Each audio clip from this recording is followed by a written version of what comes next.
లోకేష్ మాట్లాడుతున్నారు. లైవ్ ద్వారా చూద్దాం. అది దారి తప్పిన రాష్ట్రాన్ని సరైన దారిలో పెట్టేదానికి, ఉద్యోగాలు లేని రాష్ట్రంలో ఉద్యోగాలు కల్పించేదానికి, సంక్షేమ అభివృద్ధి రెండు జోడెద్దుల బండిలాగా తీసుకెళ్లేదానికి ఒక పవిత్రమైన బాధ్యత మాకు ఇచ్చారు. ఆ బాధ్యతను నెరవేర్చడానికి ఆరునిశలు మేము అందరూ కష్టపడతాం, కలిసికట్టుగా పనిచేస్తాం. ఆంధ్ర రాష్ట్రానికి పూర్వ వైభవం తీసుకొచ్చే బాధ్యత ఈ మూడు పార్టీలు కలిసికట్టుగా చేస్తాయని ఆంధ్ర రాష్ట్ర ప్రజలందరికీ నేను ఈరోజు తెలియజేస్తున్నాను. డెల్టా శ్రీహరి పంచతులసి నీళ్లు తాగిన ప్రతిసారి గ్లాస్ నీళ్లలో ఒక చుక్క డెల్టా శ్రీహరి పంచతులసి కలుపుకుని తాగండి. ప్రత్యేకంగా మంగళగిరి నియోజకవర్గానికి వచ్చేగల 1985 తర్వాత మంగళగిరి నియోజకవర్గం పైన పసుపు జెండా ఎగరలేదు. తెలుగుదేశం, జనసేన, భారతీయ జనతా పార్టీ నాయకులందరూ కృషితో ఈరోజు 91,000 పైచులకు మెజార్టీతో నేను గెలుస్తాం జరిగింది. ఇది ఈరోజు నాకున్న సమాచారం మేరకు ఆంధ్ర రాష్ట్ర చరిత్రలో 3వ స్థానంలో ఈ మెజారిటీ ఉంది. ఈ ఎన్నికల్లో అన్ని రికార్డులు సృష్టించింది తెలుగుదేశం, జనసేన, భారతీయ జనతా పార్టీ కూటమి.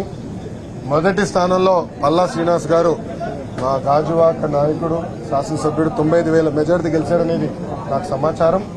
రెండో స్థానంలో గంటా శ్రీనివాసరావు గారు భీమిలి నియోజకవర్గంలో దాదాపు 92,000 మెజారిటీ గెలిచారని, నేను మెజారిటీలో 3వ స్థానంలో ఉన్నాను. ఆనాడు చంద్రబాబు నాయుడు గారికి అన్నగా భావించే పవన్ అన్నకు కూడా హామీ ఇచ్చాను. ఎవరు ఊహించిన మెజారిటీతో నేను మంగళగిరి గెలిచి కానుక కింద ఈ సీట్ ఇస్తానని హామీ ఇచ్చాను. ఆ హామీని నిలబెట్టుకున్నా.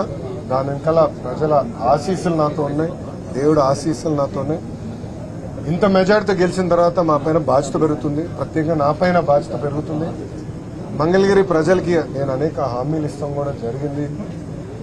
గత 5 సంవత్సరాలుగా వాళ్ళకి అనేక సంక్షేమ అభివృద్ధి కార్యక్రమాలు చేస్తాం కూడా జరిగింది. వచ్చే 5 సంవత్సరాలు వాళ్ళకి అనేక పనులు చేయాలి, ఇచ్చిన హామీలు నిలబెట్టుకోవాలి.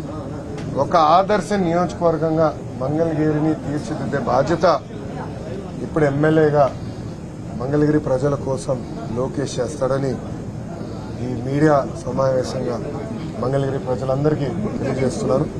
ఇప్పుడు మీడియా మిత్రులకి ఏమైనా ప్రశ్న ఉంటే దానికి ఒక్క నిమిషం అండి. మీడియా మిత్రులకి ఏమైనా ప్రశ్న ఉంటే ఇప్పుడు అడగవలసిందిగా కోరుతున్నా. ఇప్పుడు కార్యకర్తలకు మాటిచ్చారు, మిమ్మల్ని ఇబ్బందులు పెట్టిన వాళ్ళ పేర్లన్నీ కూడా బుక్ లో రాసా ఉన్నారు. ఆ బుక్ లో ఉన్న పేర్లు పనికి కల్పించబోతున్నారా? అంటే వాళ్ళకి న్యాయం చేసే దిశగా, లేకపోతే కొన్ని నేను మళ్ళీ చాలా స్పష్టంగా చెప్తాను.